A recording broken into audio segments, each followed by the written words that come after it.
हामीले भन्ने पर्दछ यति बेला एकैचोटि राष्ट्रको अस्मितामाथि पनि सङ्कट परेको छ। जनादेशबाट बलियो सरकार बनेपछि त राष्ट्र सुरक्षित हुनुपर्दो थियो, राष्ट्र नै असुरक्षित छ, संविधान असुरक्षित छ, लोकतन्त्र असुरक्षित छ, लोकतान्त्रिक शक्तिहरू असुरक्षित भएका छन्।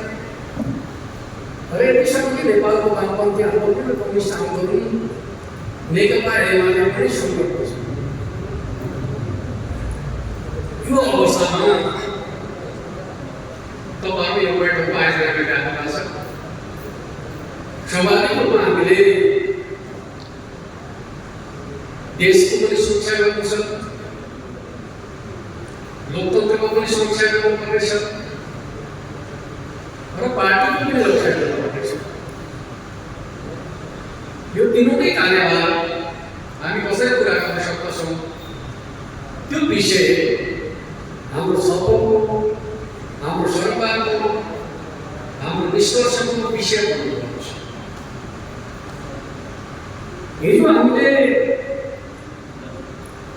एक प्रकारले भन्छ देशको पक्षमा, लोकतन्त्रका पक्षमा, संविधानका पक्षमा जे काम गर्न खोज्यौँ गऱ्यौँ ती कामहरूले जनताको मन छोयो, जनता हाम्रो विपक्ष गयो। नभएबाट हामीबाट टाढी, नभएबाट हामीले जोड्न सक्यौँ। किन त्यसो भयो भन्ने कुरा भोलि खोज्नु छ र कसरी जोड्न सकिन्छ भन्ने उपाय पनि पत्ता लगाएर त्यसका आधारमा काममा अगाडि बढाउनु पर्दैछ।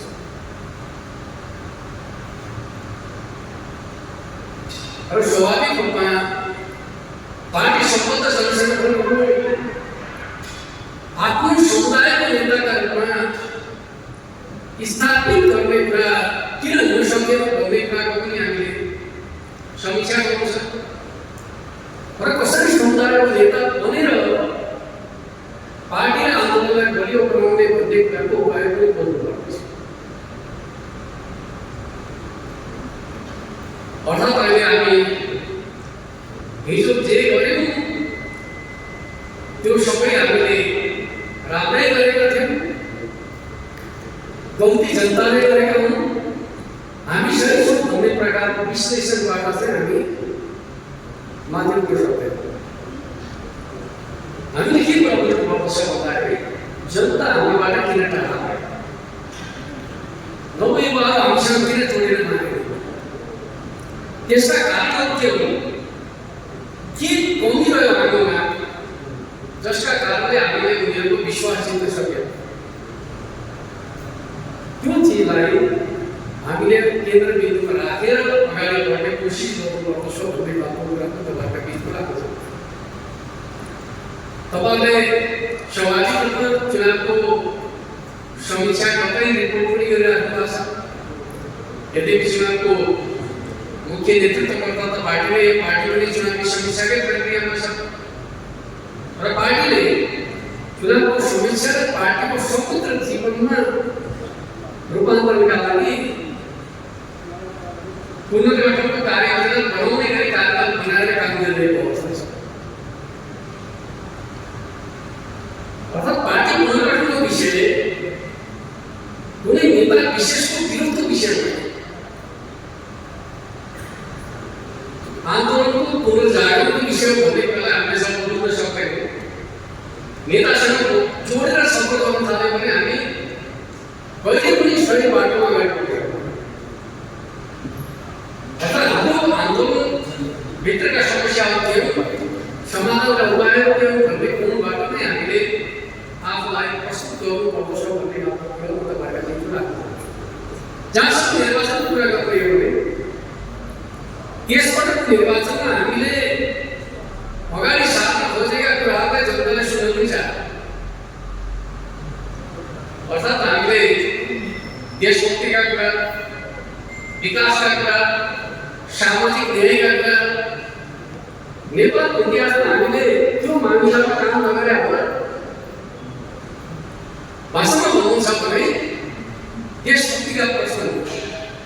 नेकपा एमालेसँग तुलना गर्ने कुनै राजनीतिक दल नै छैन।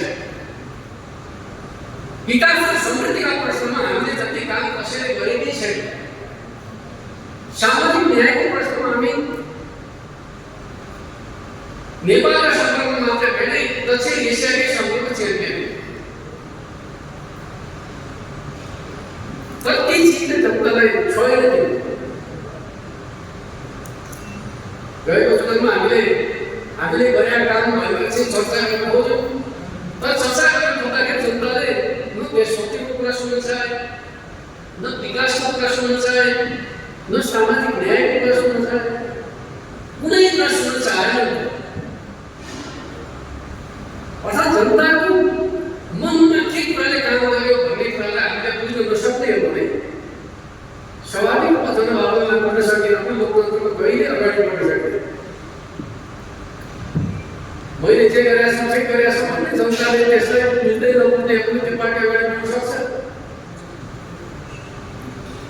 कुनै पनि आन्दोलनको विकास गर्छु दुईटा तरिका भन्दा त्यस्तो तरिका हुनै सक्दैन। या तपाईँले गरेको काम जनतालाई बुझाउन सक्नु पर्यो, या जनताको भावनाका आधारमा तपाईँ चल्न जान्नु पर्यो। यो कुनै अर्को बाटो हुन्छ? या त तपाईँले गरेका कामका आधारमा जनताको विश्वास जित्न सक्नु पर्यो, या जनताले चाहिरहेको कुराहरूलाई आत्मसात गरेर जनतालाई साथमा दिन सक्नु पर्यो। त्योभन्दा तेस्रो बाटो हुन्छ भन्ने थाहा हुँदैन। जनताले विश्वास गरिसकेपछि के कारणले भन्ने विषयमा प्रवेश गर्ने किन विश्वास गरेर भन्ने कुरामा प्रवेश गर्नुपर्छ। एउटा कुरा स्वाभाविक प्रयासबाट चुनावमा सबभन्दा ज्यादा जनतालाई हाम्रा विरुद्धमा प्रयोग गर्ने महत्त्वपूर्ण हतियार के बन्यो त भन्दाखेरि 2024को घटना। 2024को घटनाले नै जनता हाम्रो विपक्षमा गए। यो त सत्य। अर्थात् त्यही सत्य जे घटना घट्यो त्यो घटना विशेष गरी युवाहरूका सन्दर्भको कुराकानी गर्नुहुन्छ। नवयुवाहरूले त्यसपछि घटना पछाडि नेकपा एमालेको नाम सुन्न पनि मान्यो। अब त्यसपछि घटनाको सन्दर्भमा कुराकानी गर्दाखेरि नम्बर 1 त्यसपछि नवयुवाहरू मानिने कुरासँग नेकपा एमाले सम्बन्धित छ कि छैन? प्रधानमन्त्रीले आदेश दिएको होइन, गृहमन्त्रीले आदेश दिएको होइन। नेकपा एमाले दमन गर्नुपर्छ, प्रतिरोध गर्नुपर्छ भन्दै हिँड्या हो, त्यो पनि होइन। भिडलाई प्रतिनिधि बनाएको हो, त्यो पनि होइन। तर मान्छेले त्यो प्रदर्शनलाई सरकारका विरुद्धको प्रदर्शनको त्यो दमनलाई सरकारको दमन गर्नुपर्छ। किनकि सरकारमा त हामी थियौँ, सरकारमा हामी थियौँ। आम मान्छेले के कुरा बुझ्यो भने सरकारलाई दमन गर्यो, आन्दोलन सरकारका विरुद्धमा थियो, आन्दोलनलाई सम्बोधन गरेको, आन्दोलनलाई दमन गर्यो। यस अर्थमा सरकारमा को थियो भन्दाखेरि नेकपा एमाले थियो। नेकपा एमालेको अध्यक्ष केपी ओलीले प्रधानमन्त्री हुनुहुन्थ्यो। त्यस अर्थमा चाहिँ नेकपा एमालेलाई त्यस सत्यका घटनाको दोषी मानेर चाहिँ जनताले भोटाउनु मान्यो।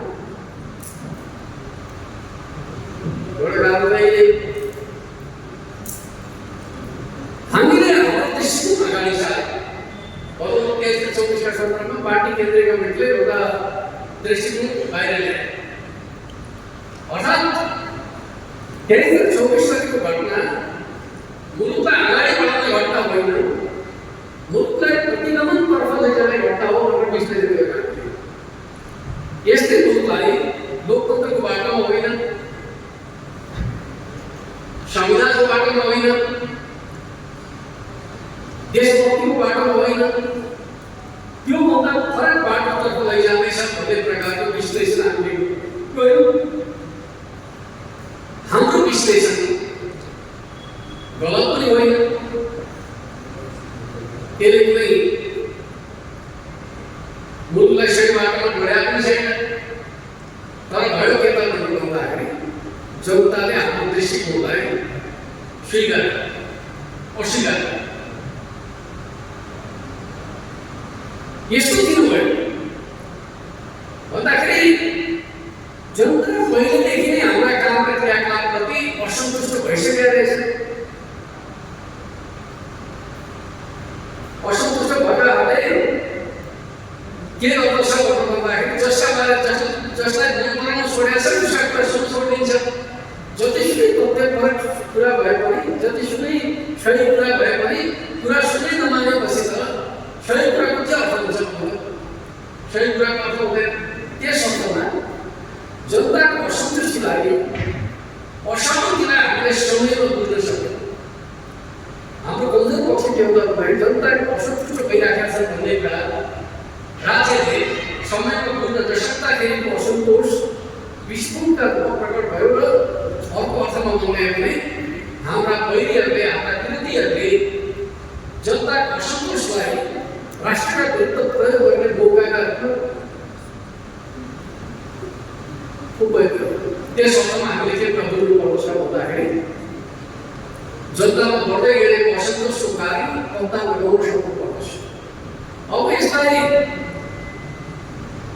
मेरो बुझाइ विश्लेषण के छ भन्दाखेरि हामीले गरेका राम्रा कामहरूका कारणले जनताले हामीलाई साथ दिन्छ भन्ने विश्वास गर्यो।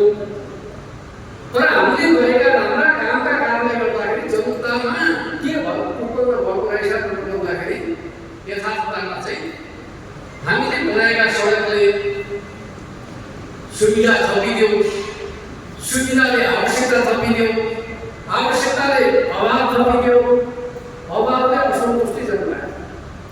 कहिले के हुँदो रहेछ भन्दाखेरि विकासले पनि समस्या पैदा गर्छ।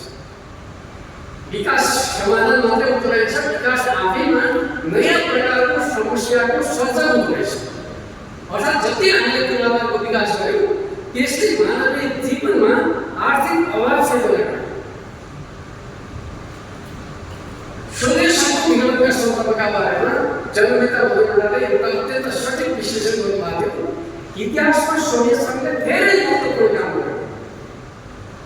वास्तवमा उनीहरूले औपनिवेशिकताको अन्त्य गर्यो, मानवतालाई प्रवर्तन गर्यो, राष्ट्रिय स्वाधीनताको युगको निर्माण गर्यो, श्रमिक वर्गका पक्षमा अन्तर्राष्ट्रिय सङ्घ संस्थाहरूको निर्माण गर्ने काम गर्यो र विश्व बन्धुत्व र भाइचाराको भावनाको विकास गर्ने कामको नेतृत्व कसले गर्यो त भन्दाखेरि सोभियत समाजवादले गर्यो।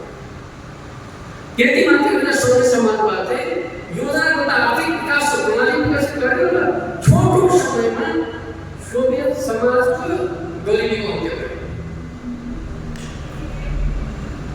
अर्थात् तीव्र सामाजिक विकास गर्यो। तर तीव्र सामाजिक विकास, तीव्र मानवीय विकाससँग आर्थिक विकासलाई जोड्न नसक्दाखेरि, मानवीय विकास र आर्थिक विकासका बिचमा सन्तुलन कायम गर्न नसक्दाखेरि उत्पन्न भएको असन्तोषले नेतृत्व गर्दा 70 वर्ष लामो समाजवाद असफल भयो। त्यस अर्थमा हामीले सोभियत सङ्घको घटनाबाट पाठ सिकेर चाहिँ जनताका असन्तुष्टिहरूलाई समयमै विश्लेषण गर्ने, मूल्याङ्कन गर्ने, जनताका कुराहरू सुन्ने, सुनवाई गर्ने प्रणालीको विकास गर्नुपर्दछ भन्ने मान्यताका आधारमा कम्युनिस्ट आन्दोलनभित्र रूपान्तरणको कुरा गरेको र जनताको औदले जनवादको नयाँ नीति र नयाँ मान्यताको विकास गर्ने काम गर्यो। त्यो पार्टी आज जनताबाट अलग भएको छ। अब हामीले सोभियत सङ्घको बारेमा चाहिँ आत्मसमीक्षा गर्न सक्ने, विवेचना गर्न सक्ने, नयाँ विश्वास निकाल्न सक्ने, आफैभित्र जनतासँग कुनैको सम्बन्धका बारेमा समीक्षा गर्ने प्रयोग गर्यो भने यो त नेतृत्वको विरोध हो भनेर चाहिँ समीक्षाले निषेध गर्ने खालको कुरा गर्न थाल्यो भने यो पार्टी अगाडि बढ्न सक्छ? सक्दैन। त्यसो भने कुनै पनि आन्दोलनभित्र समस्या पुरो हुन्छ भने त्यसको गहिरो समीक्षा गर्ने कुराको महत्त्व हुन्छ भन्ने कुरालाई बुझेर त्यसका आधारमा अगाडि बढ्न सक्नुपर्दछ। त्यसले हामीलाई जीवन प्रदान गर्दछ, त्यसले हामीलाई गति प्रदान गर्दछ भन्ने कुरालाई हामीले बुझ्नु जरुरी छ भन्ने कुरामा तपाईँहरूका बिच राख्न चाहन्छु। अर्कोतर्फ पार्टी जीवनमा हामी जे राम्रो काम गर्ने क्रममा के प्रकारको समस्या भयो जसले हाम्रो जनतासँग सम्बन्ध टुट्यो कस्तो अवस्था रह्यो भन्नु भन्दाखेरि हिजो मैले बागमती बोल्ने क्रममा एउटा प्रसङ्ग उठाएको थिएँ चुनाव सकिसकेपछि मैले बागमतीको अध्यक्षलाई फोन गरेँ बेला बताउनु एउटा तपाईँले अन्तिम तपाईँको बागमती प्रदेशको मूल्याङ्कन के छ कसो मलाई के भन्नुभयो मलाई भन्दाखेरि मतदान सकिएपछि कुरा गर्छु बागमतीमा 1800 त जितिन्छ कामबाट अरू मेरो सूचनामा त त्यस्तो छैन नि कारण 800 जितेर भन्ने खालको सूचना सुन्छु तपाईँ 18 भन्दै हुनुहुन्छ भनेर मैले चाहिँ 8 को कुरा गरेँ उहाँले के भन्नुभयो यो उपत्यकालाई हटाएर होइन उपत्यका बागमती दुईटालाई जोडेर भन्नुभयो सिङ्गो बागमतीको कुरा गरे त्यसो होइन सिङ्गो बागमतीमा त 18 आउँछ नबनाएछ यो उच्चालाई त मैले चाहिँ मान्दै गर्नुभयो नबडा राम्रो भएछ बनाएछ परिणाम के आयो भन्दाखेरि सिङ्गो बागमतीको के हो यो पहिला समाजको कमजोरी हो होइन पहिला समाजले पनि अरू कसैको कुरा सुन्नु अरू पर्दा पार्टी भूमिका कुरा सुन्नु पार्टी नेतृत्वका कुरा सुन्नु र एउटा धारणा अझ हामीले पनि पहिलेको बेला घट्दैन हाम्रो धारणातिर बनायो त्यस्तै कुरा सुनेर बनायो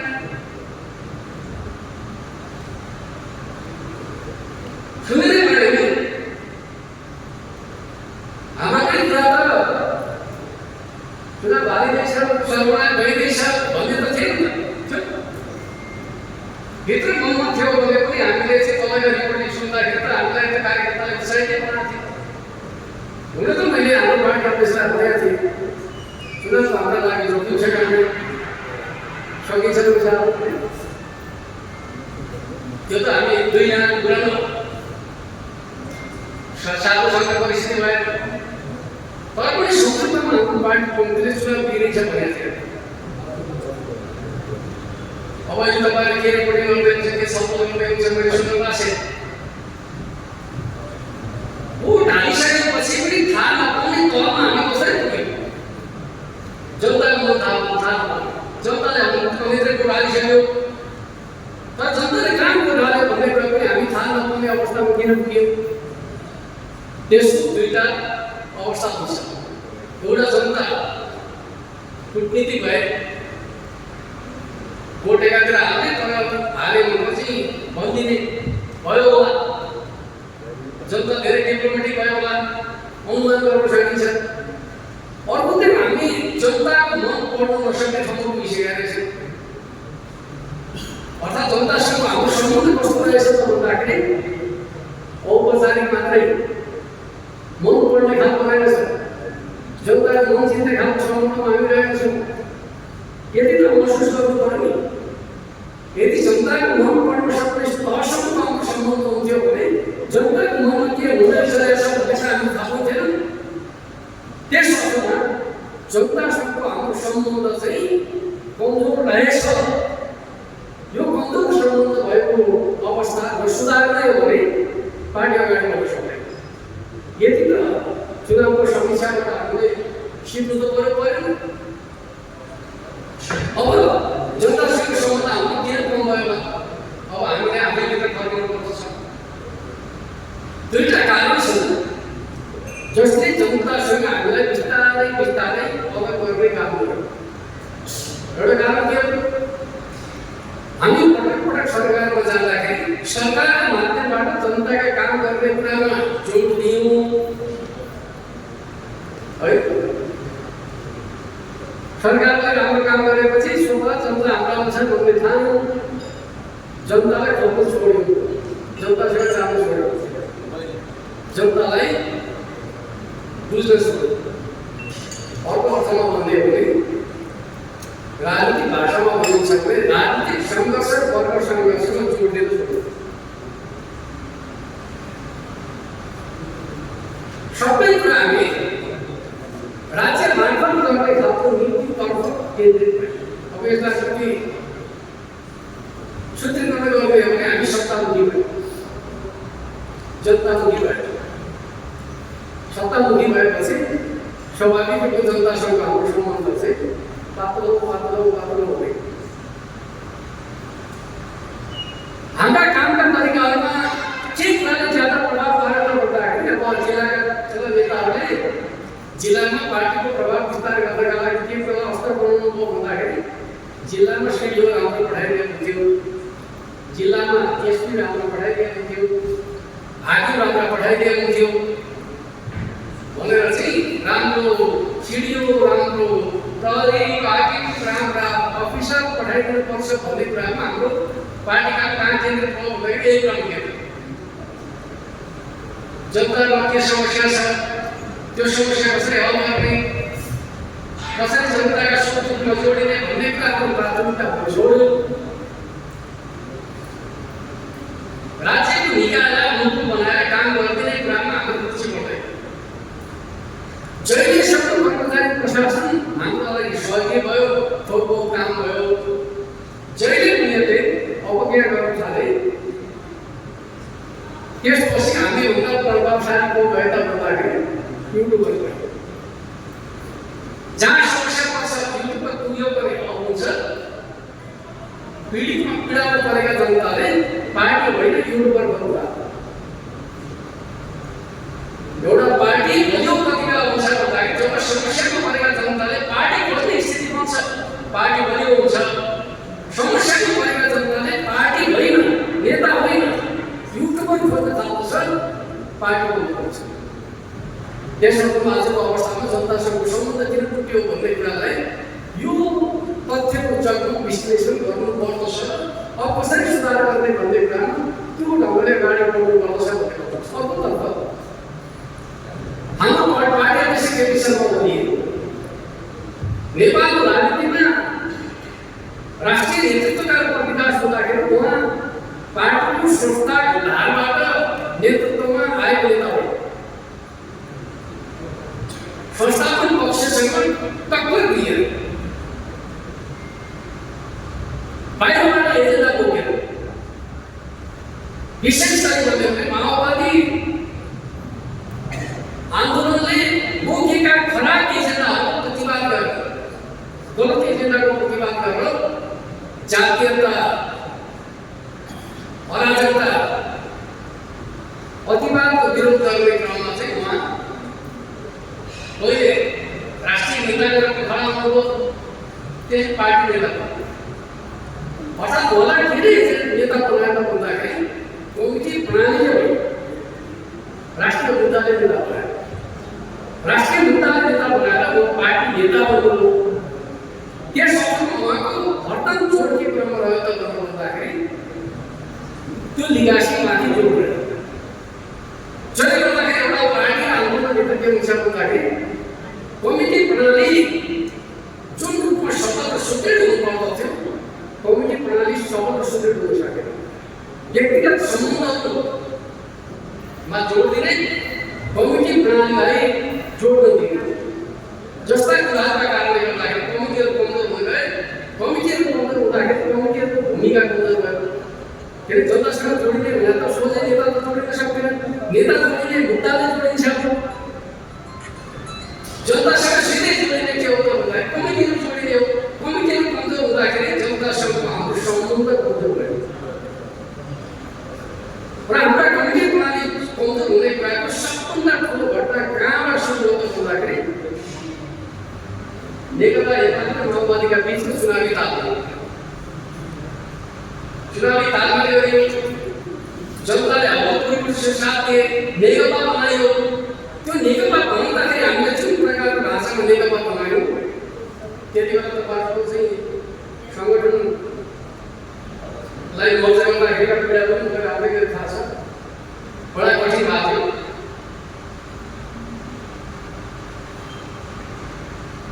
सबभन्दा पछि मात्रै होला जस्तो लाग्छ। सबभन्दा पछि चाहिँ युवासँगकै बिचमा बेला भएको जस्तो लाग्छ। धेरै कठिनाइका साथ हामी त्यो प्रक्रियामा प्रवेश गरेका थियौँ। त्यो प्रक्रियामा प्रवेश गर्दाको अवस्था कस्तो थियो भन्दाखेरि माओवादीको केन्द्रीय कमिटी झन्डै झन्डै 45 से 5000 को थियो दुईटा पार्टीका बीचमा एकता गरेर नेकपा बनाउनु पर्यो माओवादी थियो के भन्नु थाहा भन्दाखेरि केन्द्रीय कमिटी त छोड्नुहोस् कम्तीमा पोलिट ब्युरोलाई त केन्द्रीय कमिटी बनाइदिनु पर्यो नि पोलिट ब्युरोलाई केन्द्रीय कमिटी बनाउँदाखेरि 250 भन्दा बढी पोलिट ब्युरो रहेछ यी सबैलाई केन्द्रीय कमिटी बनाउँदाखेरि के भन्दा भन्दाखेरि 500 भन्दा ठुलो केन्द्रीय कमिटी 500 भन्दा ठुलो केन्द्रीय कमिटी बनेपछि छलफल हुन्छ विचार राख्न पाइन्छ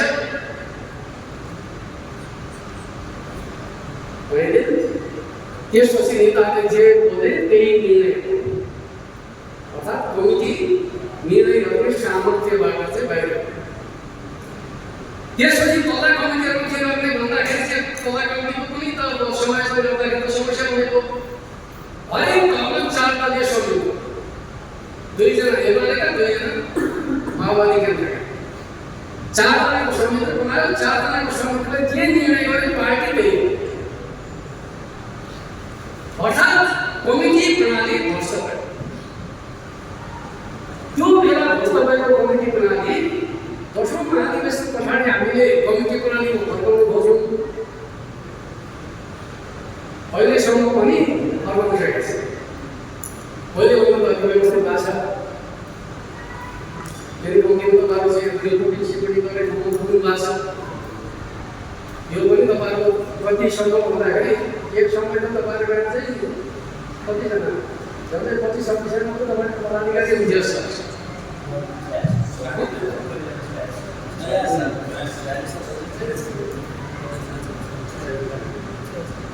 अहिले सचिवालय जतिको तपाईँको पदाधिकारी थिए पुरै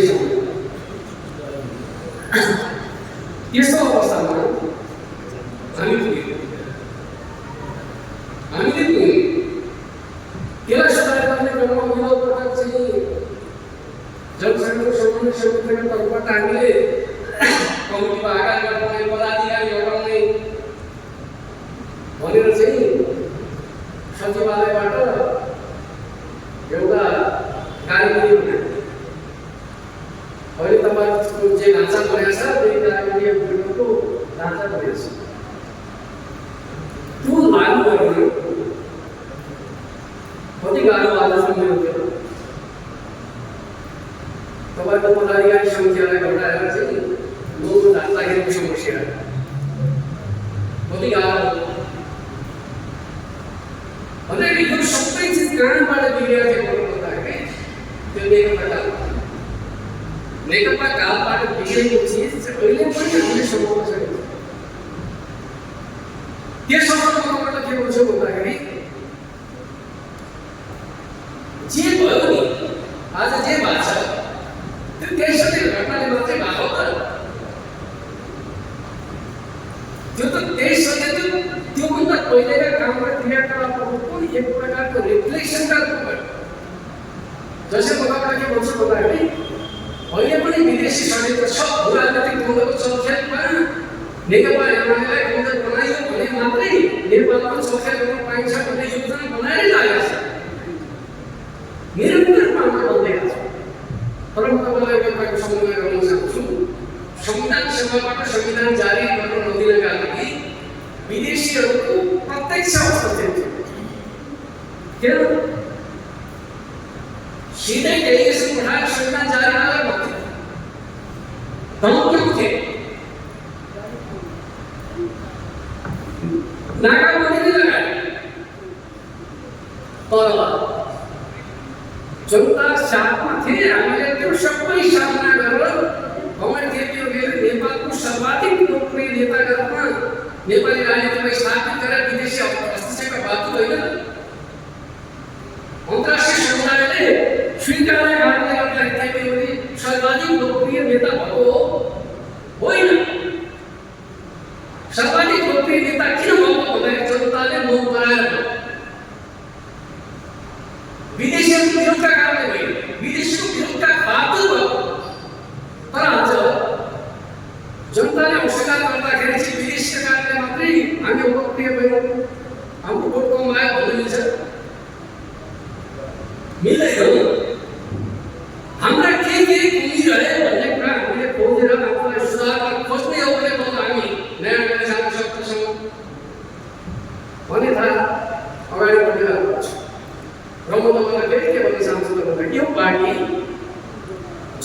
जति बेला सङ्कटमा परेको छ त्यति बेला चाहिँ नयाँ आउने अगाडि बढ्न कोसिस गरेको छ, अगाडि बढेको छ।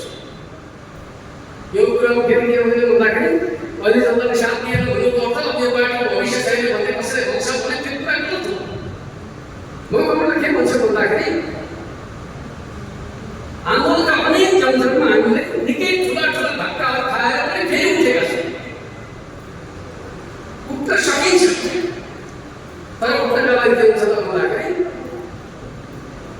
विगतप्रति निर्मूल समस्या गर्नु तयार गर्नुपर्छ, आत्मविश्वास हुनुपर्दछ र जनता किन टाढिए भन्ने कारण खोज्नुपर्दछ। त्यसका आधारमा अगाडि बढ्ने सामर्थ्य जुटाउनै पर्दछ।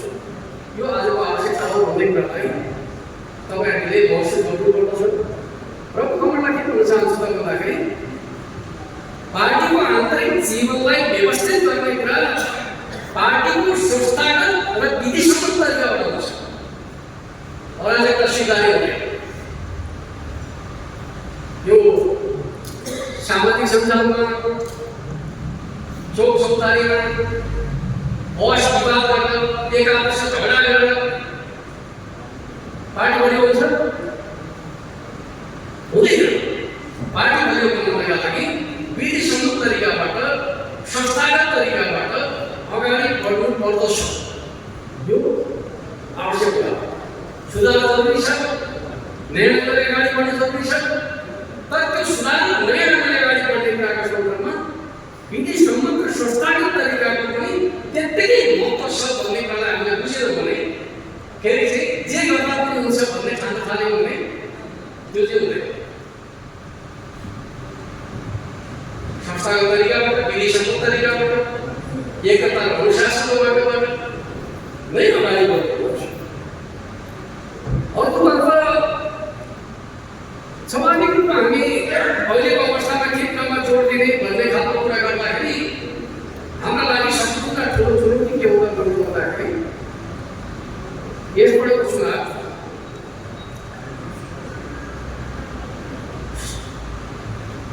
भौतिक रूपमा भन्दा भर्चुअल माध्यममा ज्यादा लडाइँ चुनावको प्रभाव केमा परेको भन्दाखेरि मोबाइलको भाँडोमा ज्यादा। मोबाइलको भाँडोमा यद्यपि नेपालका राजनीतिक दलहरूको कुरा गर्दाखेरि हामी चाहिँ प्रविधिलाई आत्मसात गर्ने क्रममा सदैव अगाडि गयौँ।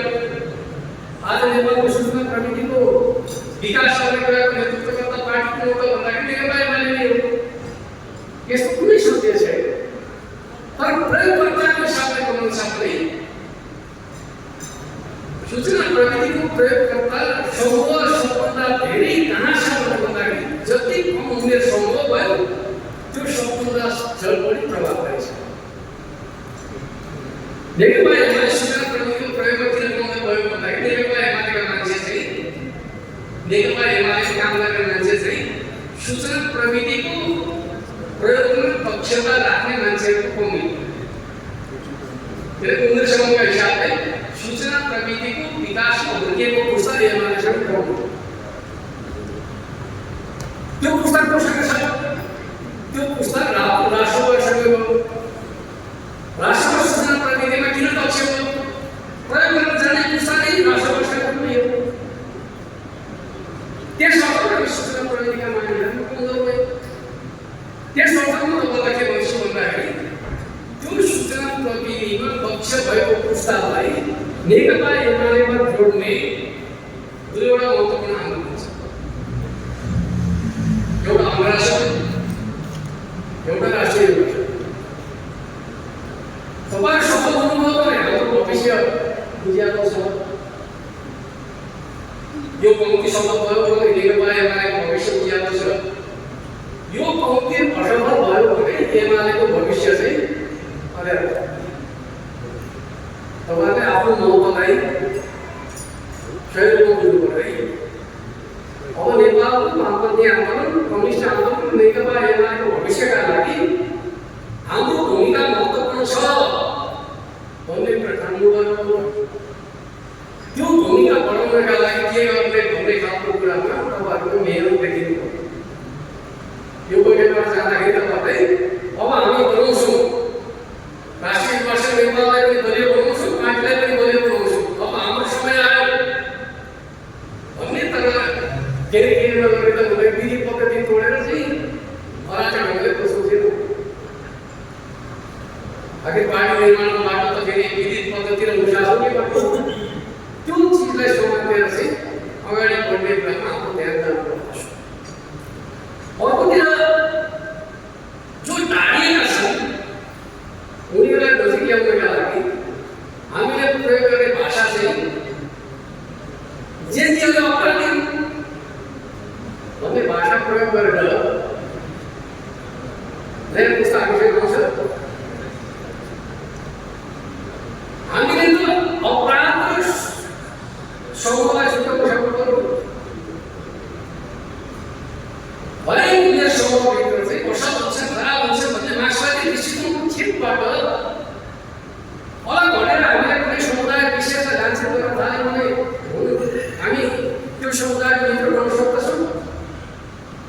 कुनै पनि समुदायको मित्र त्यति बेला बन्न सकिन्छ जति बेला मित्रतापूर्ण ढङ्गले हामी उनीहरूलाई सम्बोधन गर्न थाल्दछौँ। जेन्जीका नाम आन्दोलन भयो भन्ने बित्तिकै सबै जेन्जीलाई गाली गर्न थाल्यो भने के हुन्छ? विरोधीहरूले सरकार विरोधीहरूले जेन्जीका नाममा आन्दोलन गरे। सबै जेन्जी खला बन्द। जेन्जी त उमेर समूह हो। सबै उमेर समूहलाई हामीले लड्काउन थालेपछि त्यो उमेर समूह हामीसँग जोडिन्छ? जोडिँदैन। त्यसर्थ हाम्रा अभिव्यक्तिहरूमा हाम्रा प्रस्तुतिहरूमा सही प्रकारको दृष्टिकोण आवेग उत्तेजनामा पनि ऱ्यासनालिटी भन्ने कुरा चाहिन्छ कि कहिलेकाहीँ रिस उठ्यो भने बोल्ने कुरामा पनि ऱ्यासनालिटी बेगर हामीले आवेग उत्तेजना प्रकट गर्न थाल्यो भने त्यसले पछिसम्म हामीलाई बिर्छ। त्यो कुरा हाम्रा तर्फबाट कहिले पनि हुँदैन। त्यसर्थ मुख्यमन्त्रीलाई के भन्न चाहन्छु भन्दाखेरि हामी जुन समुदायका लागि काम गर्छौँ त्यो समुदायका सन्दर्भका बारेमा नकारात्मक प्रकारको टिप्पणी गर्ने गल्ती कहिले गर्नुहुँदैन। फेरि पनि हामीलाई समुदायबाट गर्नुपर्छ। अब सूचना प्रविधिको प्रयोगका संग्रहको कुरा गरिन्छ भने स्वाभाविक रूपमा तपाईँको उमेर समूहले सूचना प्रविधिलाई जति दक्षताका साथ ग्रहण गर्न सक्दछ योभन्दा मथिल्लो उमेर समूहले प्रयोग गर्न सक्छ। दक्षताका साथ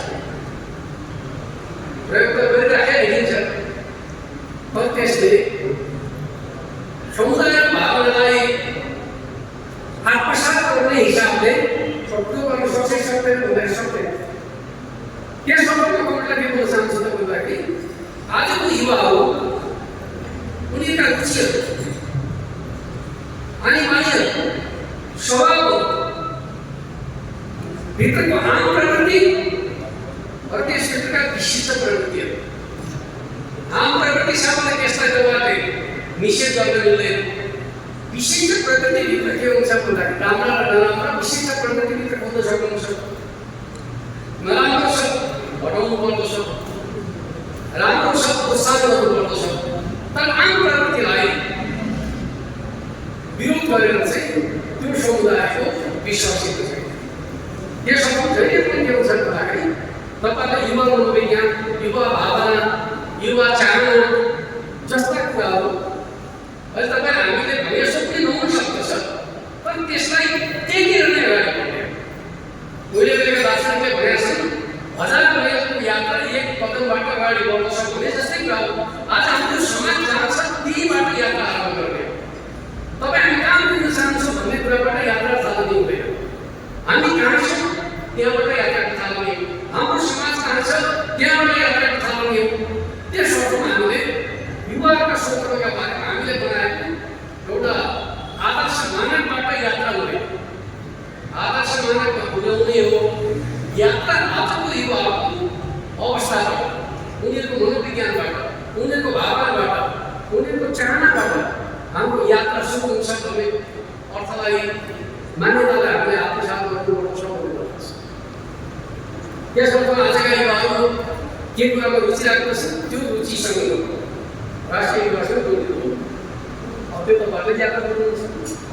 यहाँ मैले तपाईँलाई चाहिँ यही काममा गर्नुहोस् भनेर किन भन्दिनँ भन्दाखेरि मभन्दा बढी युवा भावना बुझ्न सक्नुहुन्छ भनेर नै तपाईँले चाहिँ मलाई लाग्छ। त्यस अर्थमा युवा भावना बुझेर उनीहरूलाई सबभन्दा पहिले राष्ट्रिय युवा सङ्घसँग जोड्नुहोस्। युवा सङ्घका माध्यमबाट पार्टी राजनीतिमा जोड्ने काम गर्नुहोस्। पहिलो स्टेप युवा सङ्घमा जोड्नुहोस्। त्यस पछाडि स्टेपमा पार्टी नेताहरूलाई विकसित गर्ने खालको योजना बनाएर चाहिँ पार्टीसँग जोड्ने काम गर्नुहोस्। त्यो कुरामा पार्टी सधैँ तपाईँको साथ छ। त्यसबाट मैले तपाईँसँग सधैँ भन्दै गरेको कुरा जोड्नको लागि राष्ट्रिय युवा सङ्घका दुई महत्त्वपूर्ण कार्य हो। एउटा समुदायको हितका पक्षमा पैरवी गर्ने, त्यसको नेताका रूपमा राष्ट्रिय युवा सङ्घलाई स्थापित गर्ने। दोस्रो महत्त्वपूर्ण काम भनेको युवा सङ्घका माध्यमबाट भविष्यको राजनीतिक नेतृत्व निर्माण गर्ने, नेकपा एमालेका लागि असल र योग्य कार्यकर्ताहरू निर्माण गर्नुपर्छ। यी दुईवटा कामहरू चाहिँ तपाईँहरूले गर्नुपर्ने काम हो।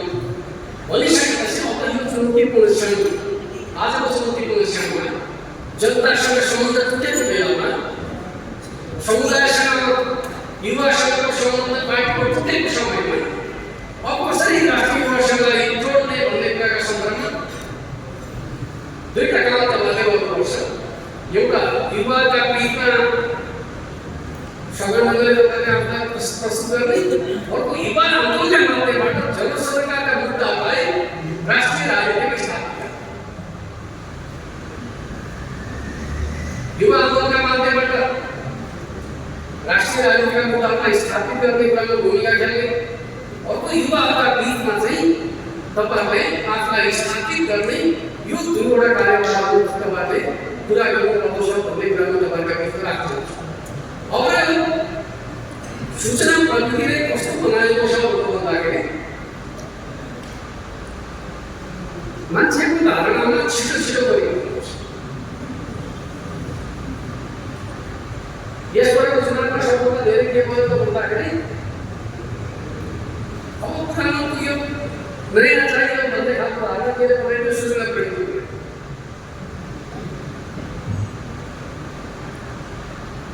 हुन त पहिले पनि के हुन्थ्यो भन्दाखेरि इतिहासमा हरेक सफल मान्छेहरूको समय पनि एउटा निश्चित समय हुन्छ। एउटा मान्छे सधैँभरि सर्वश्रेष्ठले हुँदै गयो, त्यसको सामाजिकता पनि एउटा निश्चित समयसम्म हुन्छ। समयले कसैको सामाजिकता हुँदै गयो भने त्यसलाई जबरजस्ती रूपमा स्थापित गरेर खोज्ने पनि समयको बर्बादी मात्रै हुन्छ। त्यस अर्थमा हरेक चिजको समय हुन्छ र समयमा त्यो चिजले आफ्नो सामाजिकता गुमायो भने फेरि त्यसको सामाजिकता स्थापित गर्ने कुरा धेरै कठिन हुन्छ र त्यसलाई नयाँ निर्णय गर्नुपर्छ। जस्तो कि तपाईँ हामीले के गर्नुपर्छ भन्दाखेरि अत्यन्त लोकप्रिय ब्रान्डहरू पनि निश्चित समय पछाडि ब्रान्डमा परिवर्तन हुन्छ। केका लागि त भन्दाखेरि नयाँ कन्टेन्ट स्थापित ब्रान्ड छन्, अत्यन्त सफल पनि छन्, तर निश्चित समय पछाडि उनीहरूले आफै सामाजिक मनोविज्ञानको अध्ययन गरिकन, बजारको अध्ययन गरिकन आफ्ना ब्रान्डहरूमा परिवर्तन गर्छ।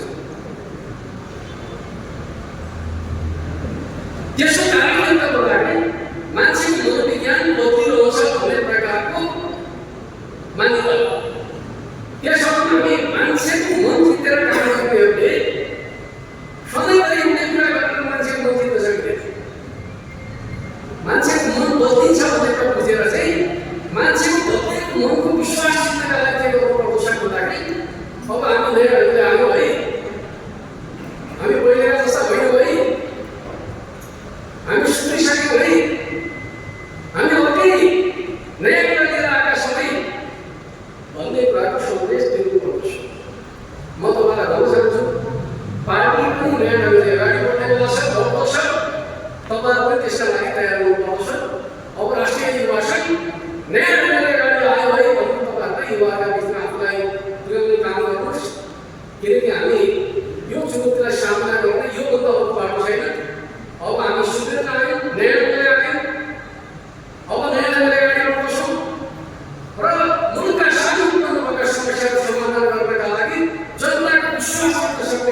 છે